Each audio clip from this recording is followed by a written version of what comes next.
Don't forget to like and subscribe.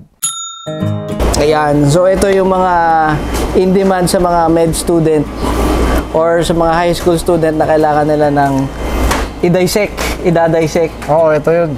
Kuya, yung mga rats. Meron din tayong mga mice, pero nagdedepende na yung kung anong sizes kailangan nila. Nagdedepende kasi yung kung anong i-administer nila or gagawin. Kaya, ang demand nito, nagdedepende din sa anong estudyante gagamit, either sa medical school or sa vet lang. Yung meron silang specific size din kasi required, tsaka specific gender. So kailangan ito, yung ginagawa ng iba na kailangan ng rats na malalaki, dapat 2 to 3 months before nila kailangan, i-order na nila sa amin. Kasi hindi man yan, pag anak ngayon, pwede rin palubuhin, maging malaki, no? So kailangan namin siya i-separate. So kailangan niya siya pre-order siya. Kasi kung sasabihin nyo, kailangan nyo ng 200 grams na rat bukas agad, 100 pieces, hindi namin yung mabibigay kasi hindi man yan siya instant na parang balon, palubuhin mo lang, rat ka agad. Yeah, so kailangan ng planning. Oo, kailangan planning. Tsaka kailangan din namin ma-secure na yung required nyo na size tsaka yung condition ng daga, healthy din siya. Kasi kung magbibigay kami nga ganung size tapos may sakit naman, di failure din yung research nyo doon. Para ding bumili kayo na wala din siya nangyari. Magkano bentahan ng rat? Ang rat naman, ang price range naman siya sa pulley ganito, mag-range siya ng nasa 200 to 350 pesos each pag ganang adult size. Depende na yung gaano kalaki. Kasi pag ano nun, gino-compute namin is yung number of days sa kain nila, yun ang aming computation nun. Kasi itong rats kasi mas malakas kumain to kaysa sa mice. Ang 1 kilo nito, isang kainan lang to. Anong feeds niya? Usually, ang pinapakain namin ngayon, Integra feeds. Tsaka hinahaluan din namin ng mga gulay kasi minsan pag more on feeds lang, minsan payat ba? So may mga pinapakain kami like pipino, mga cabbage, pwede naman sila. Kaya complete diet din. Complete diet din. And then nililigo din namin sila kasi nagkakakuto to eh. Oh, wow. So merong nililigo dyan na yung, kahit yung gamot lang na wash out na pang manok, pwede dyan sa kanila. Paano paliliguan yan? So ginagawa nyo, lalagyan yung balde, punong tubig, lagyan mo ng wash out, palalanguyin mo lang, tapos kukunin mo lang. Huwag mo na ibanlawan. After nun, makaka-recover na. Ito, bagong ligo lang to eh. Kaya wala na masyadong kasi kukunin na din to next week eh. Meron na din sila. So at least full sale din ang benta. So at least pagbigay namin sa kanila, we can say na at least 90% okay yung kanilang item na kuha. Ito may farm talaga, may nagfa-farm talaga nito. Actually, dito sa Pilipinas. May nagbe-breed dito Davao City. Ako mismo sa nagbe-breed nito. Meron din akong kilala nagbe-breed kasi when it comes to time na mayroong demand, hindi naman makikater lahat sa akin yun kasi may specific gender eh. What if pag-breed ko, puro lalaki lumabas? So, kailangan ng babae. So, kukuha ko sa kilala ko, magsaswap kami. Nice. So, para at least makater ko yung demand nila. Isa-isang mouse, ilang anak niya? Ito, kaya to manak ng 15. Kung maganda isang rat, kaya 15 pieces. Pero minimum nito, mga 6, 7. So from mice, ilang months siya bago maging matured breeder? Kung maging breeder siya, galing sa pag-pinky niya, galing sa pag-anak, estimate mo mga 3 months to 4 months breeder size na yun. So yun yung ano yun. Kaya nga, kung mag-order kayo ng malaki, order kayo 3 months before kasi i-separate yun. Tsaka may specific kasi silang color required. Meron kasi lumalabas dito na itim puti, hindi mo kasi pwede yun.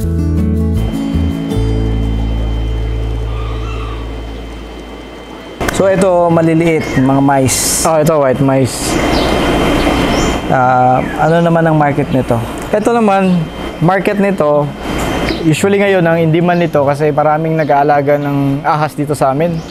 Lahat sila kasi may mga DNR certificate. So for feeders to, pakain sa mga ahas. Kaya minsan ang demand nito, lalo na pag breeding season, pag merong mga hatchling, walang limit.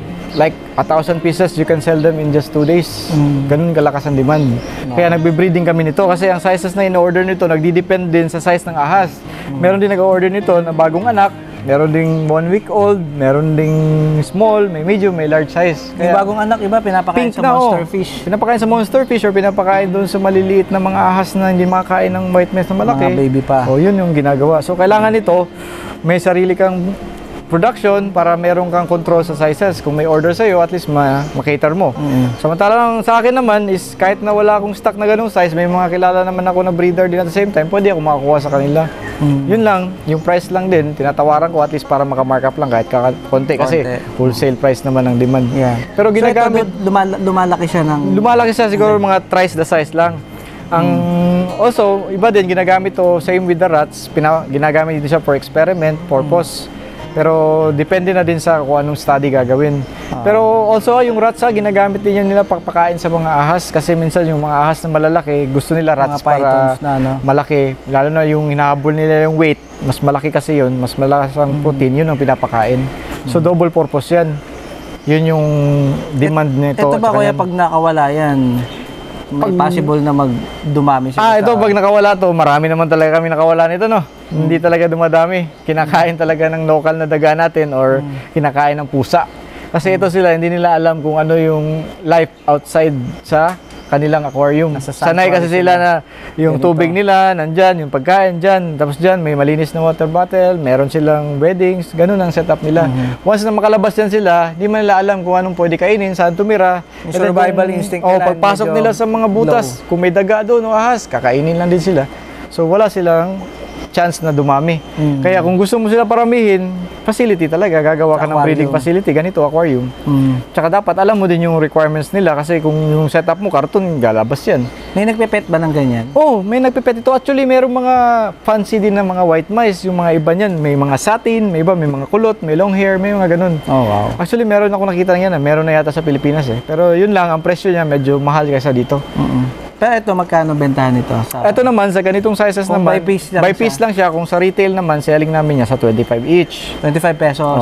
Yung mga large sizes. Pero pag mga smaller size, medium, yung 20, may 15, ganun. Depende na sa sizes. Mas mahal yung rat, 300, no? Malaki. Pag malaki yun, 300 usually pag adult size. Pag maliit-liit, may 50, may 70, ganun yan Kasi nagdidepend yung presyo niya sa edad. Kasi yung 25 pesos na ito, wholesale price yun or retail?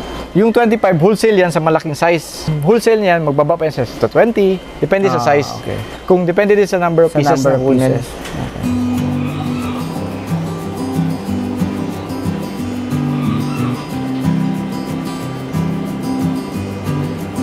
Nakarir mo na kuya yung mga mouse and rats? Oo, ano ko na talaga, may hamster tayo, may mga gerbil nga din sa baba, yung ibang variety na daga, parang little kangaroo, yung tinatawag nila, yung mahaba yung tail. So may marami naghahanap talaga ng daga pala? Oo, yung sa daga naman, dati kasi ang market niyan, pets lang. Katagalan kasi, nung nag-evolve din yung mga hobbyist ba, yung nag-aalaga ng ahas, nagiging demand nila for consumption sa kanilang pet. So, pag nagbe-breeding kasi sila, kailangan nila hahabulin yung certain weight. So, kung the way niya na mahabol nila is pagpapakain. So, meron namang breeder dito, hindi naman isang piraso lang ahas niya, iba, 200, 300 piraso.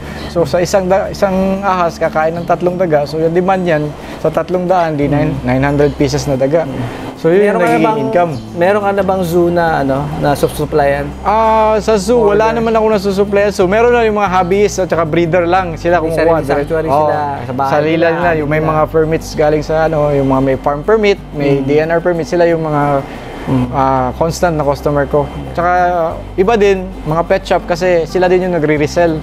So binibigyan din namin sa kanila wholesale price. Nice. So yun yung market ng mga rodents namin sa daga. Ang challenging naman sa amin is yung minsan may dumarating kaming stock. Like example, nagkakasakit kasi parang yung usually nangyayari yan sa mga imported namin na stock. Pagdating, nagkakasakit, hindi namin alam anong cause, mamatay. Yun, Di-dispose nyo na lang? nagpo-problema kami, paano yun? Babaon, susunugin? Minsan, pinapakain namin sa mga carnivorous na alaga. Minsan, binabaon na lang namin. Yun yung ginagawa namin. But, all throughout kasi, sa amin, minsan, ang amin na problema is, yung pag magtagal stock yung inventory namin kasi yung concern namin yung consumption ng feeds. Magastos? Magastos. For example, sa daga, meron kaming sa white mice alone, meron kaming 1,000. Do hindi kakayanin ng 1 kilo isang kain isang araw noon. So kung tatagal yun ng 1 linggo, kung kakain yan ng 20 kilos, that's like how many thousands na kung ilang weeks yan tatagal, lalaki din consumption, expenses na sa amin. Dapat pag order po kayo, kailangan yung ano yung napag-usapan na araw kunin nyo na. Usually sa amin naman, Expenses, we accept naman pre-order, but we need to have the 50% down payment assurance ba? Kasi dati kasi na ano na kami na may nag-order, i-cater namin, and the time na nakukunin, hindi kinuha, so lugi na kami. Wala kaming assurance ba na kukunin nyo yung item, supposed to be, nabenta na namin yun. So yun ang amin. Just based from experience na din yung aming ginagawang way of how to sell. Kasi hindi din pwede na kami na side na alanganin na tatanggap lang kami ng tatanggap, tapos pagdating ng araw na kukunin, hindi kukunin, so expense sa amin, lugi kami. So So, ganun yung amin. We accept order naman, pre-order, kahit gaano katagal nyo kunin. Basta yun lang, may kasundo lang tayo sa payment nyo, tsaka yung kung matagalan kuha, may additional payment talaga kung kami na magpapakain. Kasi hindi naman free yung food. Yung food, babayaran nyo. Importante. But yung pag-alaga namin, pwede na yun for free. But yung pag-stay nila dito, yun yung problema kasi ang pagkain, hindi naman siya pwede hukain lang namin dyan. In consideration. In consideration. Yan. So, kasi, so mga buyer naman natin, I'm sure they understand na alam na nila. Basta, pag live din kasi, ang aming concern yan, pag nasa facility namin, kung may mangyari, cater namin. Pero once yung live item na labas na sa facility namin, may nangyari dyan, nahulog ba yan, naapakan nyo, wala na kaming concern doon. Kasi hindi naman namin kontrolado yung paglabas nyo sa facility. Kasi yung may buhay kasi, anything can happen along the way. What if pag-travel nyo, nabilad nyo sa init, sabihin nyo, namatay lahat. Tapos pagkuha nyo dito, buhay na buhay. Hindi naman pwede ganun. So, we assure you na pagkuha nyo sa item, before nyo kunin, titingnan nyo na condition talaga. Before nyo siya kukunin. Kasi once na hindi condition, hindi namin bibigay. Kasi alam din namin, mamamatay. Kasi based from our experience, alam din namin yan. Kasi dumaan din kami ganyan dati. Yung nag-start pa kami, bumibili kami, sinasabihin ng condition, pagdating namamatay. So, ayaw namin gawin nun sa iba. So, sa amin, iwasan namin ganun. We just be clean living ba? Bahala nang kumita ng maliit, basta at least wala kaming naapakan. Don't forget to like and subscribe.